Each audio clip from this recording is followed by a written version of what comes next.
So, how long have you been Ant-Man again? Not long. It just sort of happened.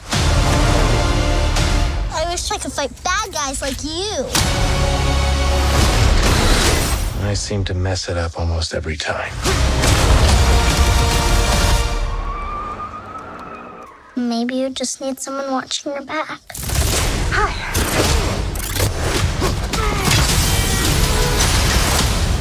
Like a partner. Dr. Pym, I actually heard what happened to you. You opened up the quantum realm. That's when this crazy creepy ghost who like walks through walls and stuff. Stole your tech.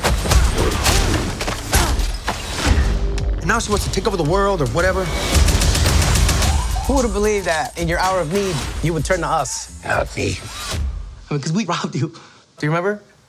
That's us.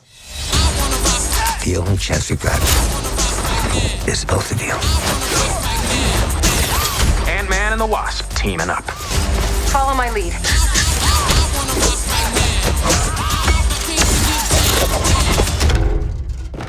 She seems more intense. Get loose now. No.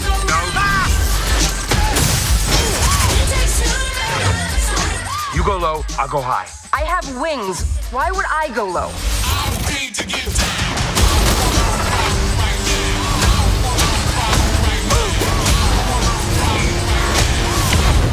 We're gonna die. I don't want to die. We didn't die.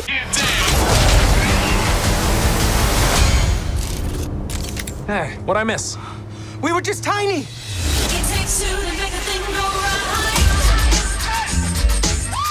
I was partners with Hank on a project called Goliath. How big did you get? My record, 21 feet. You? 65 feet. 65. If you two are finished comparing sizes, 65. What is up, YouTube, and welcome to this Ant-Man and the Wasp trailer. So if you're new to the channel, please do consider leaving a like and a subscribe down below if you did enjoy the video.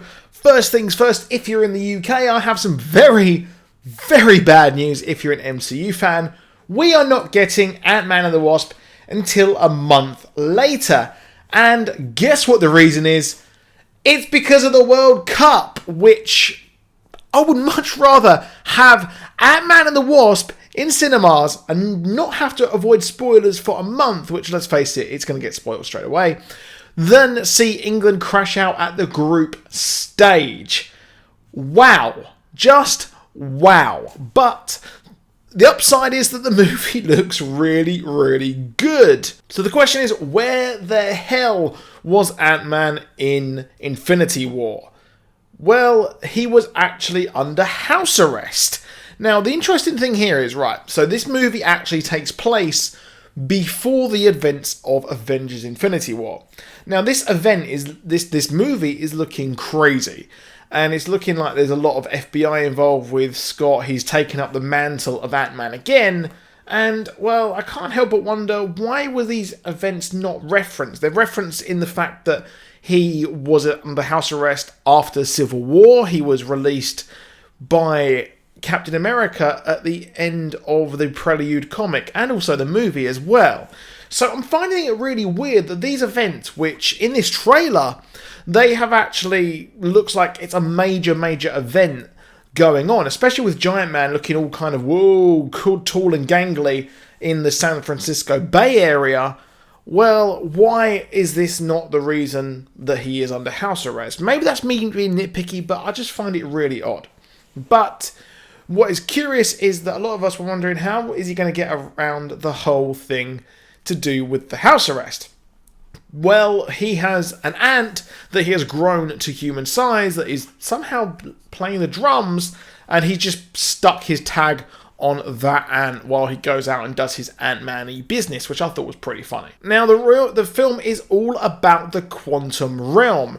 So we actually see the quantum realm proper in this trailer. We see the fact that Hank Pym is actually going into the quantum realm, which I expect that his interest has been piqued, especially after the events of the first film, where to defeat the Yellow Jacket, we actually have Hank's stand-in, Scott Lang, go down to the quantum realm, and he wins. He wins the day, and he comes back going that, well, I've actually come back from the quantum realm. Well, I guess it's kind of possible. So I have no doubt that Hank Pym has worked out a way to get out of this, go into the quantum realm and come back. And he's built this really cool vessel thing, this ship that is allowing him to fly around the quantum realm. And he is obviously searching for Janet Van Dyne, his wife. So his wife is there, and she is in the movie. She's being played by Michelle Pfeiffer. She was on the poster. If you checked out my trailer video yesterday, I talked all about the poster, and she has a prominent feature in this, and she has a Wasp outfit on as well. So we will be seeing her suited up. It's curious. I'm not sure if she is going to age in the quantum realm. I'm not too sure. I think in the negative zone you don't age. I may be completely wrong there, because Captain Marvel, the dude version of Captain Marvel, he had negative bands, and him and his mate Rick Jones, they were trapped in the negative zone, and they used these bands to swap places. So part of me is thinking that the negative zone is now the quantum realm, and the quantum realm has been completely replaced that. So Captain Marvel is getting involved with that, and that is why we may see Captain Marvel in this movie, or at least a cameo at some point, just to set up her own movie, maybe a post-credits scene.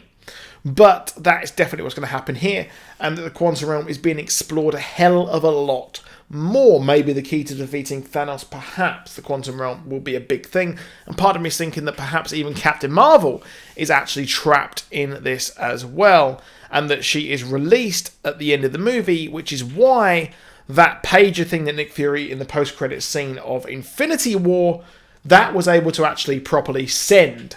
So that's just a theory there, just a really off-the-wall theory that may not even become true. But the film's villain, Ghost was actually an Iron Man villain who hated Tony Stark, hated Stark Industries for stealing his life's work, an international kind of industrial espionage spy, which I imagine that this Ghost version here is an industrial espionage expert.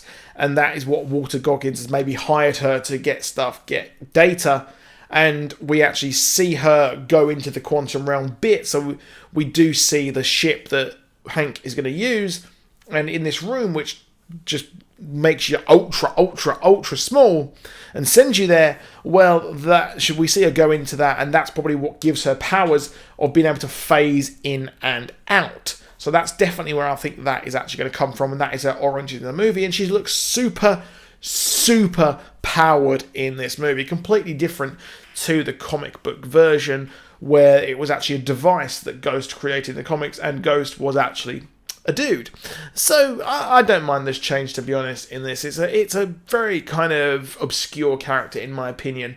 So it's got no problem changing these characters out whatsoever. Now, another thing in this movie is the action. The action looks absolutely amazing. Seeing Evangeline Lilly as the Wasp fly around and go small and big, and also use a pepper pot and grow it to trap villains, I think that is pretty darn awesome as well, and the two are going to have to work together. Another thing really cool is seeing Louis return, and he has his own security company called Ex-Con, which the themes of the last film was the fact that these ex-convicts can't actually get a job, and I expect that Louis, after everything that happened, is being able to actually get this security firm going. And I expect that Hank Pym has gone to them for help or kind of support if he's being hunted by Ghost or Walter Goggins' characters as well. Now, what's really cool is we see Goliath, played by Lawrence Fishburne. He's jumping over from DC.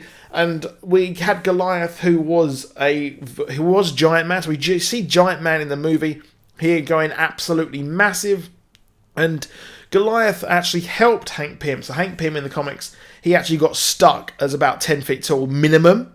So Goliath actually helped him out and then took on the mantle of Goliath / Giant Man at some point, at different points as well. So he's a hero in the comics, and that is referenced when we have Goliath mention, or Lawrence Fishburne's character actually mention that he was in a program with Hank Pym in the past.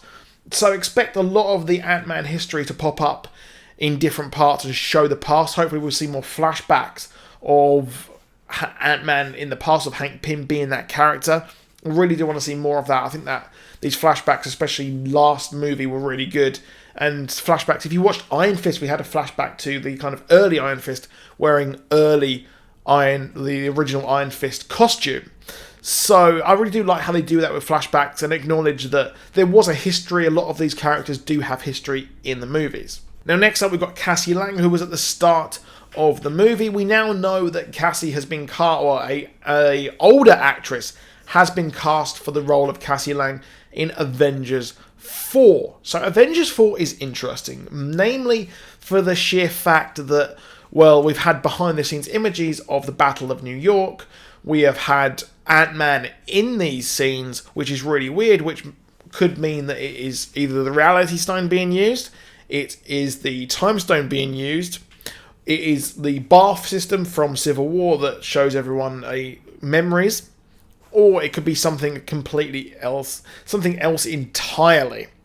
Now, of course, it's really weird. So time travel is a bit more applicable here, just for the sheer fact that Cassie Lang will be older in Avengers 4, and she possibly will be playing and taking the role of Ant-Man as well, because Cassie Lang did actually become, well, Ant-Person as well in the comics. That's quite big there. I think this is going to be really, really cool, and I'm just gutted that the movie is coming out a week later here in the UK, which is absolute and total BS. However, that is it for this video. Please drop a like, please subscribe.